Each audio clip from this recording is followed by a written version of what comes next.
এই যে প্রাসাদটি দেখতে পাচ্ছ, এখানে নাকি আগে প্রতি রাত্রে বসতো জমজমাট জলসা। খুব সুন্দর জায়গাটা। প্রাসাদেও গিয়েছিলাম, ভেতরটা ওখানে মিউজিয়ামের মতন সব রাখা আছে, কিন্তু ছবি তুলতে দেয় না বলে তোমাদেরকে দেখাতে পারলাম না। তবে খুব সুন্দর জায়গাটা, মানে এত সুন্দর, মানে আমরা ইতিহাসে পড়েছি, কিন্তু সত্যি চোখে বাস্তবে আমরা দেখতে পারলাম। মানে এত সুন্দর জায়গাটা। সামনে রয়েছে একটা পুকুর, সুন্দর বাঁধানো ঘাট, জলটা সবুজ, চারিদিকটা এত সুন্দর, এত সুন্দর কি বলবো, বলবার মতো নয়। এখানে রয়েছে পাখি, রয়েছে রঙিন, বিভিন্ন রঙিন মাছ। খুব সুন্দর জায়গাটা, চারিদিকে পাখি, রঙিন মাছ। তো পাখিগুলোর ফটো তোলা হয়নি। খুব সুন্দর গোলাপ বাগান, আর এত সুন্দর গন্ধ।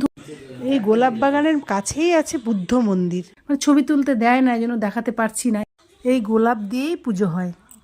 জায়গাটা এত সুন্দর, আর চারিদিকের গোলাপের গন্ধে মুগ্ধ হয়ে গেলাম।